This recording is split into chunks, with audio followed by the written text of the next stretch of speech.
고 김문기 씨와 함께 골프를 쳤다는 의혹이 제기되자 이재명 후보는 이렇게 발언했습니다. 마치 제가 골프를 친 것처럼 사진을 공개했던데 제가 확인을 해보니까 전체 우리 일행 단체 사진 중에 일부를 떼내가지고 이렇게 보여줬더군요. 조작한 거죠. 2심 재판부는 이 발언이 사진 원본 일부를 떼내 조작한 것이라는 의미로도 해석될 수 있다며 김 씨와 골프를 치지 않았다는 거짓말로만 볼 수 없어 허위사실이 아니라고 봤습니다. 그러나 대법원 판단은 달랐습니다. 대법원은 발언이 주는 전체적인 인상을 기준으로 의미를 확정해야 한다며 골프를 치지 않았다는 의미로만 해석된다고 판단했습니다. 김문기가 골프를 친 것이 사실이므로 이 골프 발언은 골프 동반의 교유 행위에 관한 허위사실 공표에 해당합니다. 백현동 부지 발언에 대한 판단도 뒤집혔습니다.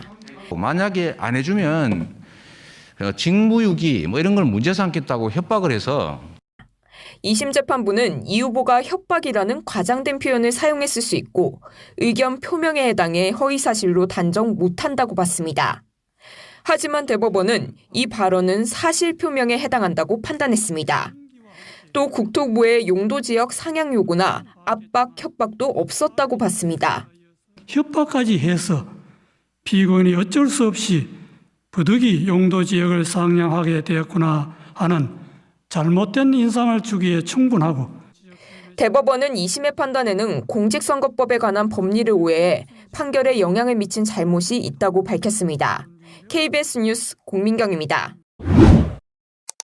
대법원은 선거에 나선 정치인의 발언을 어디까지 허용할지 기준도 제시했습니다. 후보자의 정치적 표현의 자유보다 국민의 알 권리와 선거권을 우선해야 한다고 밝혔습니다. 유권자 관점에서 판단해야 한다는 겁니다. 이 내용은 이재희 기자가 전합니다.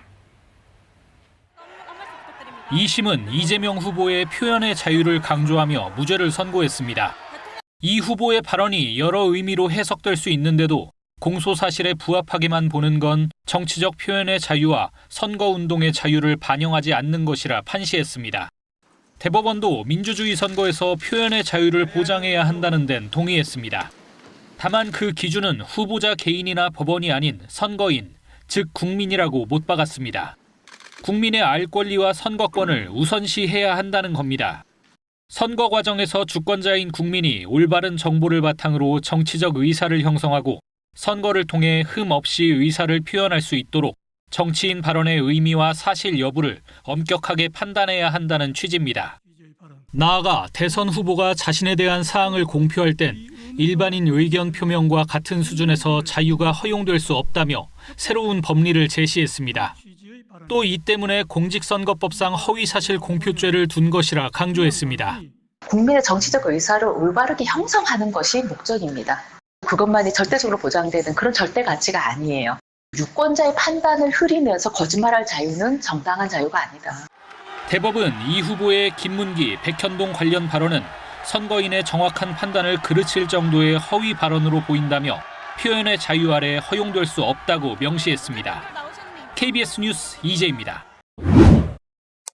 선거법 사건은 이른바 633 원칙이 있습니다. 1심은 6달, 2심과 3심은 각각 석 달 안에 판단하란 규정입니다.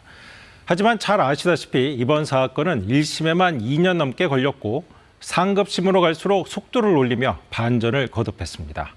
재판 과정을 이호중 기자가 정리했습니다. 2022년 9월 검찰은 선거법 공소시효를 하루 남기고 이재명 후보를 재판에 넘겼습니다. 검찰과 이 후보 측은 재판 준비 기일만 4번 여는 등 초기부터 치열하게 다퉜습니다. 이 후보는 윤 전 대통령과 비교하며 불공평하다고 밝혔습니다. 김만배를 몰랐다는 윤석열 후보의 말에 대해서는 조사도 없이 각하했고 김문기를 몰랐다는 이재명의 말에 대해서는 압수수색 그다음에 수십 명의 소환 조사를 통해서 기소했습니다. 선거법 1심에선 유동규 전 성남도시개발공사 기획본부장 등 증인만 50명이 넘었습니다. 1심 재판장은 지난해 1월 갑자기 사표를 내 재판이 지연되기도 했습니다. 공직선거법 사건은 기소부터 1심 판단까지 6개월, 2심과 3심은 각각 3개월 안에 판단해야 한다는 강행 규정이 있습니다. 하지만 1심은 기소된 지 2년 2개월, 799일이 지난 지난해 11월 유죄를 선고했습니다. 2심 재판부는 2달 동안 새 사건을 맞지 않으며 재판을 진행해 무죄를 선고했지만 총 131일이 걸려 3개월 규정을 지키지 못했습니다. 반면 대법원은 전원 합의체로 회부한 날 합의기일을 열고 이틀 후 다시 대법관이 모여 논의했습니다. 이례적인 속도전 끝에 대법원은 2심 선고 후 36일 만 전원 합의체로 사건을 넘긴 지 9일 만에 선고했습니다. 대법원은 전체적으로 1심에서 유죄라고 판단한 내용을 수긍했고 2심은 잘못 해석했다고 봤습니다. KBS 뉴스 이호준입니다. 대선 후보 일정 중 파기환송 결과를 접한 이재명 후보. 생각과 전혀 다른 판결이라며 국민 뜻이 중요하다고 강조했습니다. 법도 국민의 합의인 것이고 결국 국민의 뜻이 가장 중요하다. 국민의 뜻을 따라야 되겠죠. 사법부가 국민 삶을 결정하진 않는다. 국민만 믿고 나아가겠다면서 정면 돌파 의지를 드러냈습니다. 상고 기각, 무죄 확정을 기대했던 민주당은 긴급 의원총회를 소집했습니다. 대법원이 대선에 개입해 국민의 선택을 빼앗으려는 정치재판이라고 규탄했습니다. 압도적 지지를 받는 유력 정치인이자 차기 대선 후보에 대해 올가미를 씌우고 족쇄를 채우려는 불순한 의도를 드러낸 것입니다. 의원들 사이에선 날선 발언들이 쏟아졌습니다. 대법원의 쿠데타이자 내란 행위, 사법정의가 죽었다는 등 일제히 대법원 비판에 나섰습니다. 이재명 후보는 이미 경선으로 선출된 대통령 후보다 어떤 사법적 시도에도 흔들리지 않을 것이라며 후보 교체는 없다는 점을 분명히 했습니다.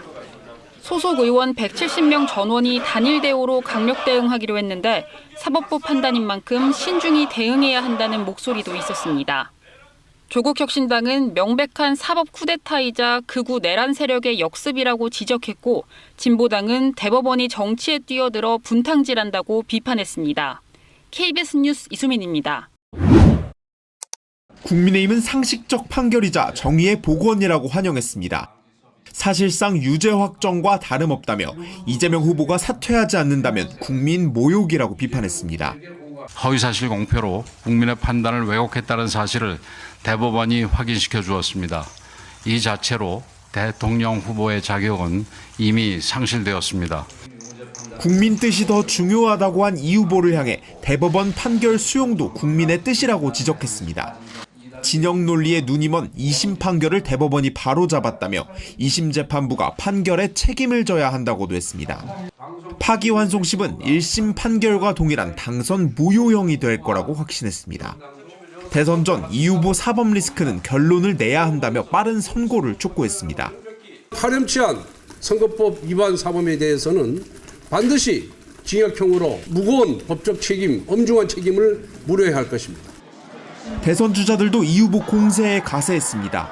법이 얼마나 엄정하고 무서운지를 깊이 깨닫고 사퇴할 것을 촉구합니다.